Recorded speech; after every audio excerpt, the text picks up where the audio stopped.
Con su venia, diputada presidenta, diputadas y diputados, el gobierno de Enrique Peña Nieto, como el de sus antecesores del PAN, agudizó la grave crisis en materia de derechos humanos. Regiones y ciudades enteras resienten los estragos de la violencia, de la inseguridad, de los homicidios, de las desapariciones forzadas, de las violaciones.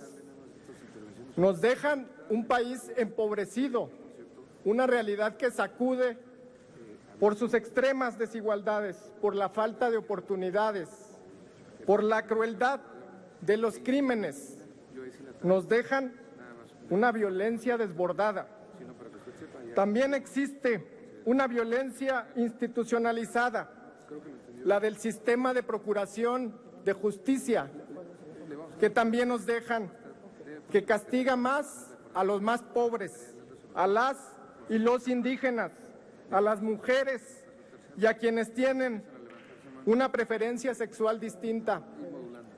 Con este sexenio termina una época de gobiernos que no solo eludieron, ignoraron su responsabilidad con los derechos humanos, socavaron los derechos por falta de compromiso, por falta de voluntad política para favorecer intereses políticos o económicos o simplemente para encubrir la corrupción. Una época donde se volvieron recurrentes los casos de hostigamiento y de persecución de los defensores de los derechos humanos. Una época donde acentuaron la degradación de la vida pública de México. El fracaso se mide también por la monstruosa cantidad de feminicidios, la violencia desenfrenada contra niñas, niños, adolescentes, contra las mujeres, una incapacidad de las instituciones para detener la ola de asesinatos y de crímenes contra periodistas, para protegerlos y salvaguardar la libertad de expresión, la incapacidad para evitar los desplazamientos masivos de personas que todavía hoy son obligadas a migrar por razones de la violencia. Un país colmado de historias de dolor, decenas de miles de víctimas, familiares que en la desesperación porque se enfrentan al silencio, a la inacción y al desdén de funcionarios públicos. Lo más difícil, enfrentan la colusión de las autoridades con el crimen. Agreden a toda la sociedad y violentan los derechos humanos todos aquellos funcionarios que han difamado a las víctimas, quienes justifican su no actuar arguyendo que andaban en malos pasos.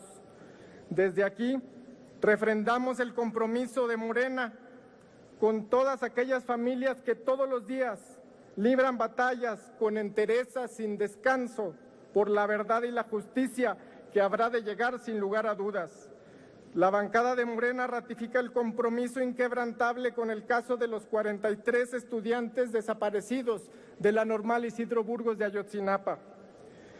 Deberá esclarecerse y garantizarse la justicia, pero el reclamo se extiende también en el caso de Chalchihuapan, de Tanuato y de Apatzingán, de Tlatlaya y Nochistlán.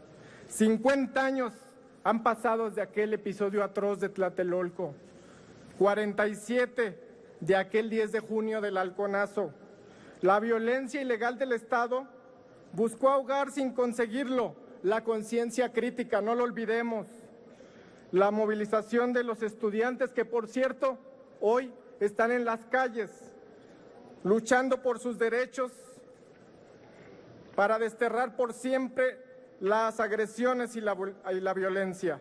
Para todos los estudiantes, nuestro respeto, nuestro compromiso y nuestra solidaridad. 40 años desde la primera huelga de hambre que encabezó la más tenaz defensora de los derechos humanos, Rosario Ibarra de Piedra, con las otras doñas del Comité Eureka, quienes hoy siguen pugnando por una comisión de la verdad que esclarezca todos los casos de personas desaparecidas en esa época cruel de la guerra sucia que implementaron instituciones del Estado mexicano. Desde entonces, ningún periodo de gobierno ha estado exento de hechos de tortura, desaparición forzada ni casos de impunidad. No ha estado ningún gobierno exento de represión a movimientos sociales. Por ello, respaldaremos al presidente electo Andrés Manuel López Obrador en la decisión firme porque nunca más las Fuerzas Armadas reciban órdenes de reprimir al pueblo. En la fracción de Morena compartimos su compromiso político y moral con la verdad, con la moral, con la memoria, con la justicia, con los derechos humanos y con la reconciliación nacional. Es cuanto. Gracias. Muchas gracias, señor diputado. Concluyen las 3 rondas de intervención sobre el análisis del 6º informe presidencial y de